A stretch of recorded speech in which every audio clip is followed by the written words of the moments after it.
like a minute or so until we have just a few more people join. Yes. But we can elaborate. Yes, I think a couple of people have joined right now, and for everyone who has joined, good evening, everyone. My name is Ranjani, and I'm absolutely delighted to be in conversation with Nikita Taneja. Hi, Nikita. Thank you so much for coming live with Linkdown today. How are you? Good, good. A bit nervous, but I think that I think we're gonna brew a lot of interesting conversation about fashion, business, and everything to do with it. So, and I'm excited for this live too. So, to start off with, before we get into detail about Nikita's journey with her fashion brand and et in general, I just want to give everybody a little brief about what Linkdown is.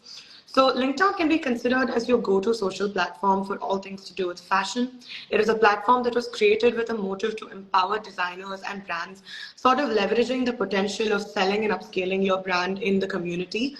And it enables them to connect with an array of people who are resourceful in the industry of fashion itself. And it gives you essentially a very seamless, secure, and fun experience of super changing fashion transitions. So this includes providing hassle-free measurements, seamless brand management with very precise analytics and everything to do with that. And moreover, networking is everything. So connecting and growing with a supportive community is what Linkdown aims to do. And on that note, we are really, really glad to have a brand like Et on board.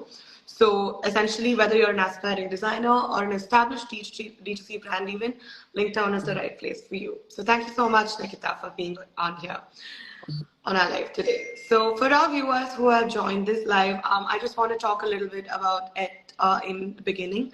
So in a world where it is tainted by, body shaming and, clothes that are, people are so insecure about what they wear and everything, it comes as a breath of fresh air for people like that because they're so focused on the concept of body positivity. They are a fashion brand headquartered out of Delhi and are inspired by what we can call as the carefree spirit of a Parisian summer. So their clothing is very chic, inclusive, and it is for a very confident new age woman. So I think without me talking more about it, I think Nikita, if we can hear it in your own words. To start off with the name, it has a very beautiful ring to it. It's very different as well. Yeah. So if you can just tell us what is the inspiration behind the name and for you to start the fashion brand, it would be great. So I started my journey with SA. This was, it was a lockdown week, I'd like to call it. I was very clear that I wanted it to be a summer-inspired brand, and I wanted to do summer maxis and minis, etc. That.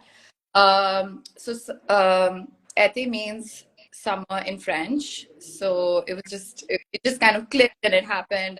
But then, of course, as the brand grew, I wanted to kind of get into different things and just be there for every different occasion, every different winter, autumn, etc. You covered it all, and hopefully, I aspire, of course, to get into different things as well. I'd love to jewelry, etc. All of that as well. So okay. So when did your journey begin? When was it? And what was the thought that inspired you that I should come up with a brand, a label of my own? I think I've always been super interested in fashion. As I was growing, both my grandmoms, both of them had labels. So I remember going to their offices and just sitting and doodling, writing their business cards, and that was definitely at the back of my head all the time that I'm growing up. So. And then as COVID happened, I was also working with Gauri and Anika for some time. But after that, I got married. And, 1 year into my marriage, I was like, okay, I definitely want to do something. But then COVID hit us. And thankfully, I've had very motivating people in my life. And were like, okay, you want to do it. This is the time. Just go for it. So I knew that I wanted to do something fashion related. But at the same time, I always have a lot to say in terms of body positivity and confidence, equality and whatnot. So I just thought that that's something that the brand to be resonated with, and where it started. That's lovely. That's so nice to hear that, you have such a great vision associated with your brand as well. And like you mentioned, body positivity and inclusivity is something that, people are not just talking about, but actively trying to implement in their fashion businesses as well. Yeah, of course. Moreover, in the last 3 years, I've seen that change. ever since, like, I'm a lot more aware now that I have my own brand. So of course I do try to see as much as I can. I love that, like, now homegrown labels are talking about these things and making it a lot more, like, it's a lot, it's out there, and like, it's on your Instagram, and that's what they're making a part of, like, their campaign as well.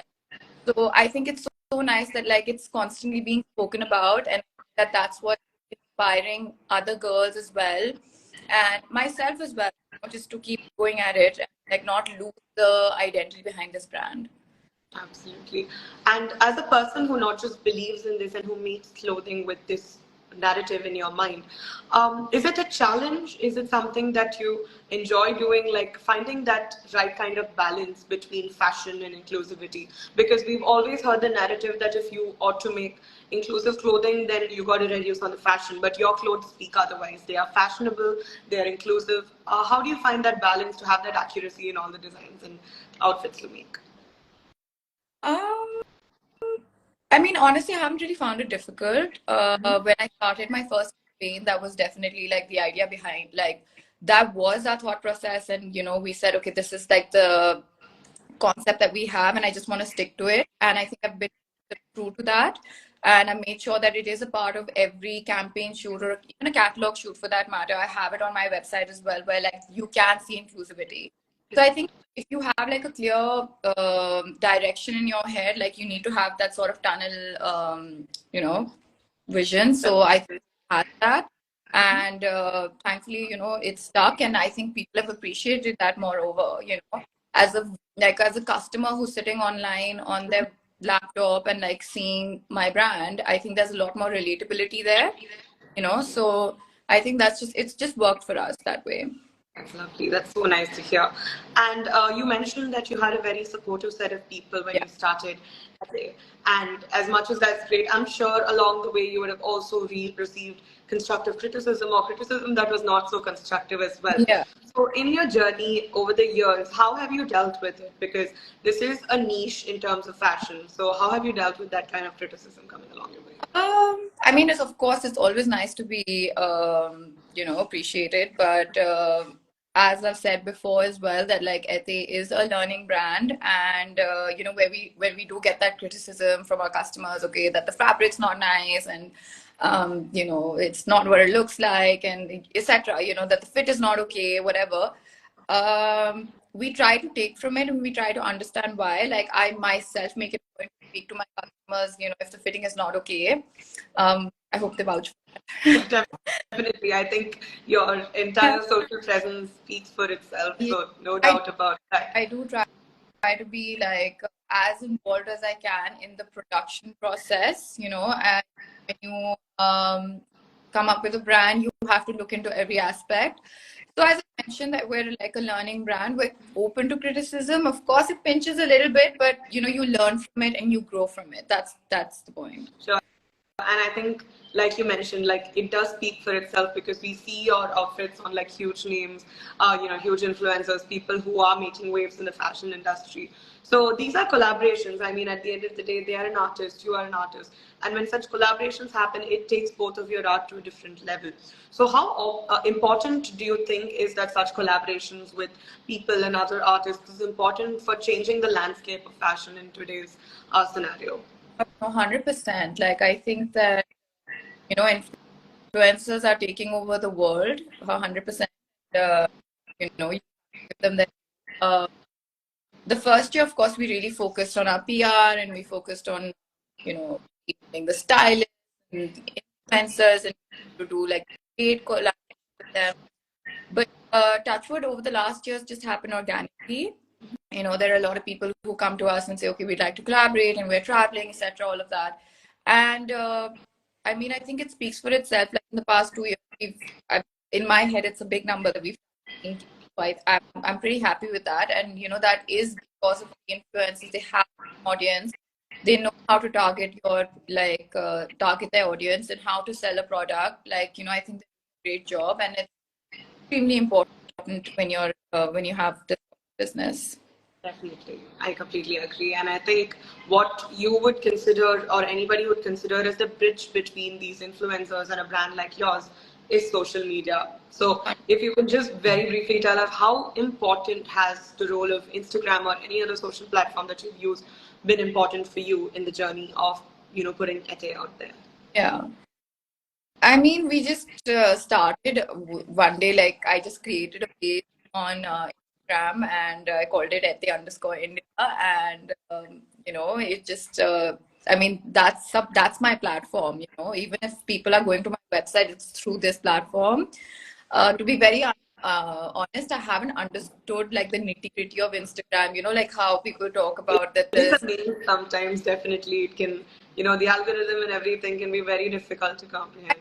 and it all together because there are days where like one of our reels will have like 2K likes, but the other day it's going to have like 50K likes or 50K views or whatever. So I don't understand it. All I know is that it's very important and I need to keep engaging and keep the stories coming and keep the posts coming, and whatever picks up, it picks up. So that's that. That's great. And in terms of your production in general, how important, because there are a lot of fast fashion brands that are, brands that are not completely focused on the ethical aspect of things. So as somebody who has a brand so lovely, how important do you think is ethical sourcing and subjects like that in today's fashion landscape? I want to understand the question better. I don't. So in terms of like the fabrics that you use and everything, we make sure that it is more ethically sourced. Like every brand is going towards a more ethical tomorrow because we don't want Yeah. there to be any adverse effects on the environment because of fast fashion brands.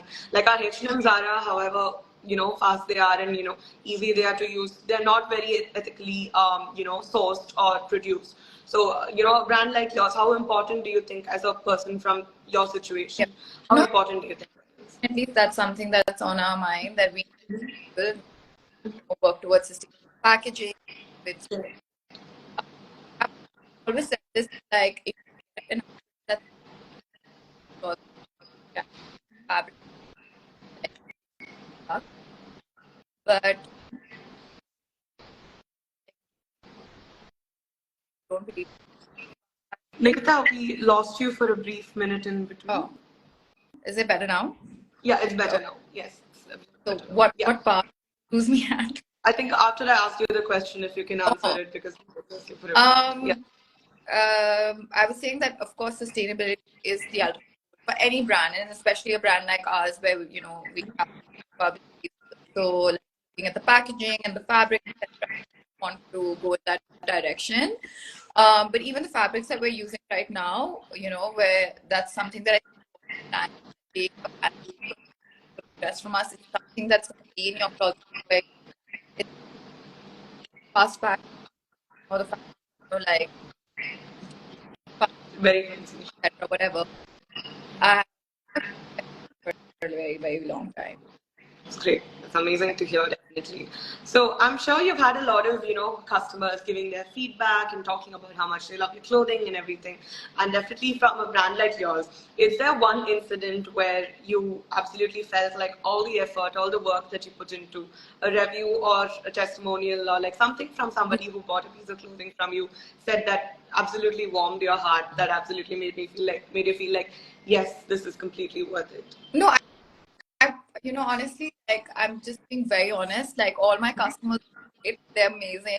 They all write back to us and they say, "Oh, your quality is fantastic. The fit is great, and thank you for getting it done the time, etc., etc."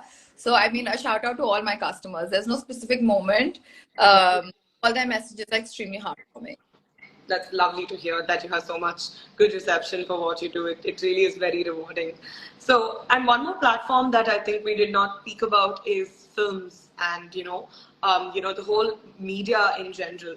How do you think that the portrayal, like, because let's be honest, not all of Bollywood or like any kind of cinema or anything that we consume in terms of content, they don't really portray the best image of body positivity. Not always. There are instances where it is put out in good light, but not always. So how important do you think, as somebody who is very, you do have strong values about the idea of body positivity and inclusivity. So how important do you think that the portrayal of it on like films and other mediums important? I mean, of course, it's very important because the kind of platform they have is like unparalleled. You know, it's a different league altogether. But I think that like slowly the concept like body positivity and just like topics that are not being spoken about is starting getting into films, especially like the new age films and like OTT platforms. There are topics are being discussed. And I definitely have a few in the back of my head that I have people speak there with who and why or does a girl need to be thin to be married, etc. All of that. So I think, like I said, it's slow and steady. It slowly gets. So I will get there.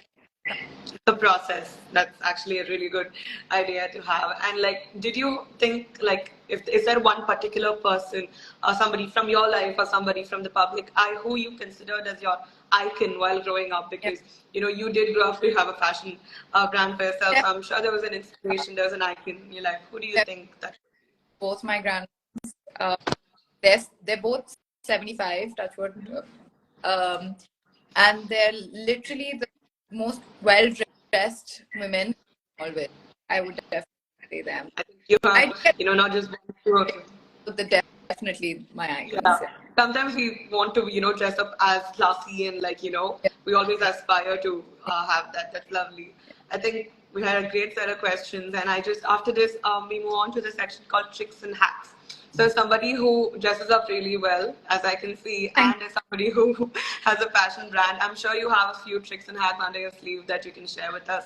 So if you had to pick one accessory that can spice up any outfit, like be it a salwar or your crop tops or anything, if there's one accessory that you think is like the holy grail, what would that be?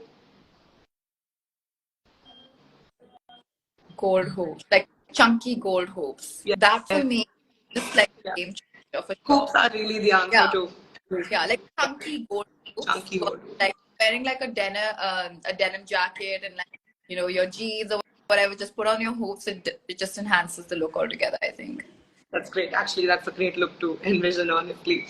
And what are few things that everybody should have in their closet? Like 3 things that you think that people is like they should definitely have in their closet that they can repurpose to whatever they want. A denim jacket, sure. You wear it over a dress. You wear it, use it like summer, winter, definitely. What else? Boots. Like that. Boots? Yeah. Sure. Definitely. 100%. Like I like boots. And a crisp white shirt. Definitely. A white shirt. Correct. It's so versatile. Yeah. Yeah, sure. I completely agree. And the last one. So what's one underrated fashion item that you wish more people, used or was, adorning these days? One, like any piece of, it can be a piece of clothing, an accessory, but what's one underrated fashion item in your opinion? I think gloves. They're making such a comeback, but it's still super underrated. Definitely. For one of our outfits for, I don't know if you're familiar with it, but the Jade pantsuit, it's a white pantsuit. I mean, we've done these sleeves that got the lace detailing. And I don't know, I just said, okay, like let's make gloves and do it for an influencer. And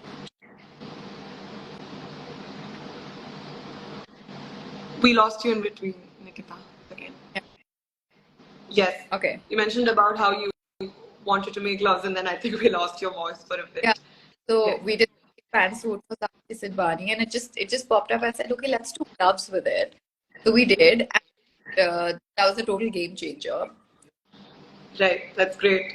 I'm sure like pantsuits with gloves, definitely not anybody would have thought it's very out of the box. Like, why not? They're making I think they're making a comeback. So yeah, they ought to. I think a lot more people should definitely like satin gloves and things like that would look. And lace is stunning.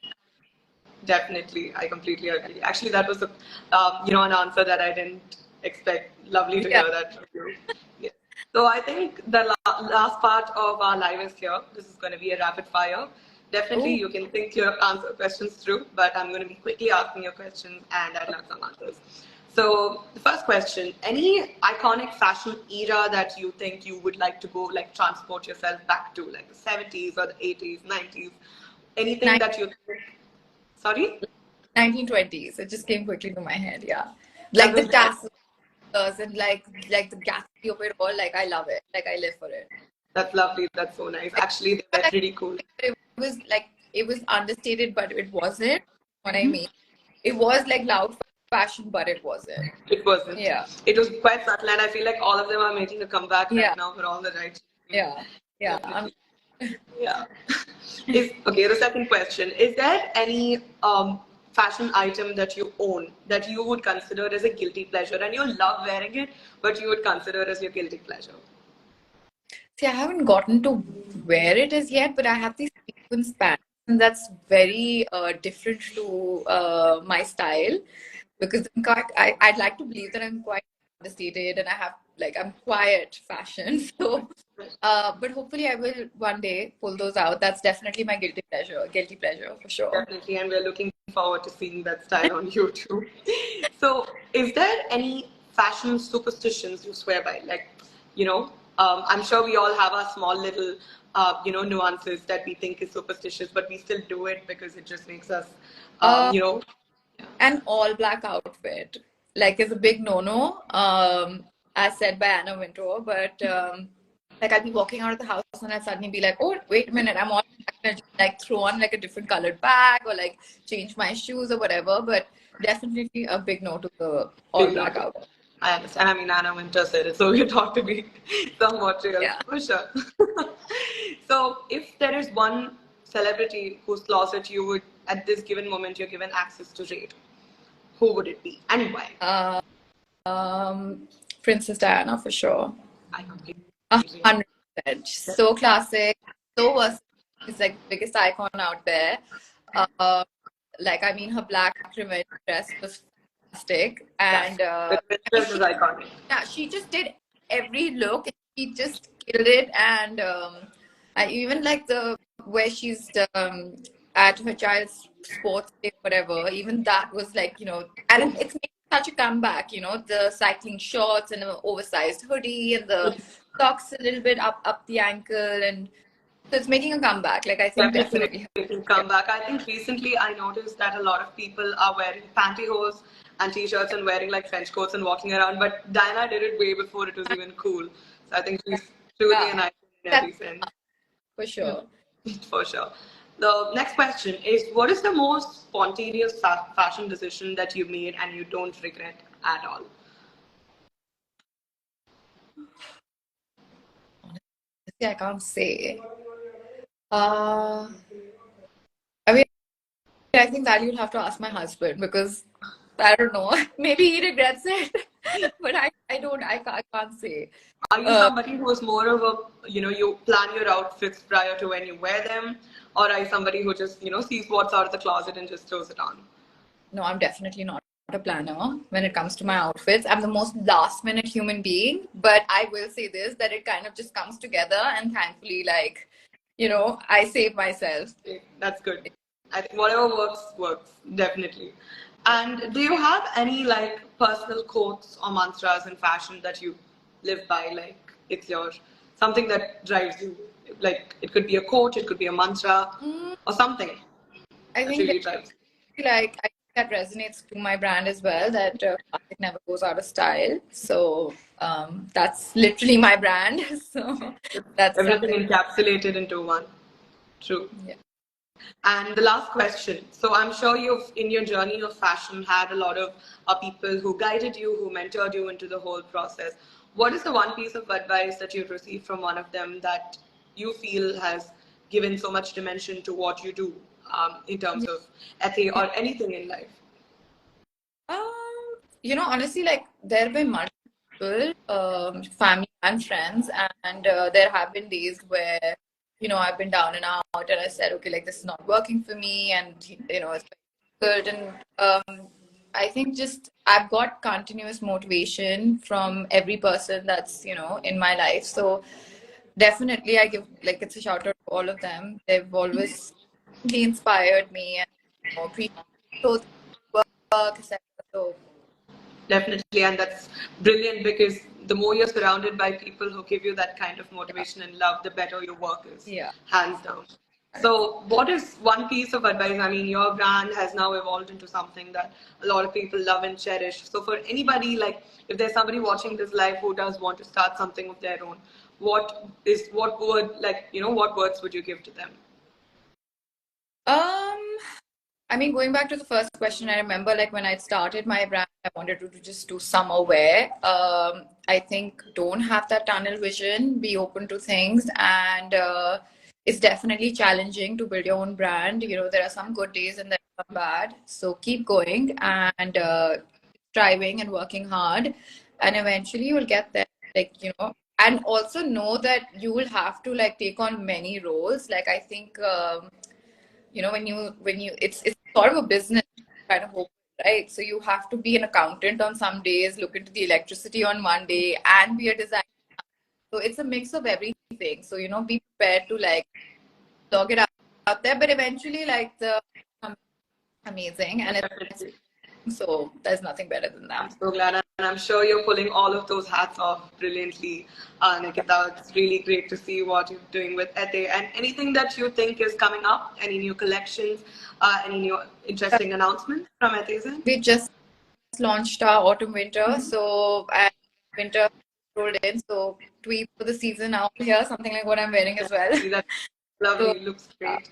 it's on Yeah, our so website. everyone watching, please go check it out. Yes, You're going to be looking great if you're wearing it. So thank you so much, Nikita. It's absolutely been a pleasure talking to you, and everyone at Team Linktown absolutely loves your work too. thank So yes, thank you so much, and thank you so much for to everyone for watching. Don't forget to follow at India and Linktown too.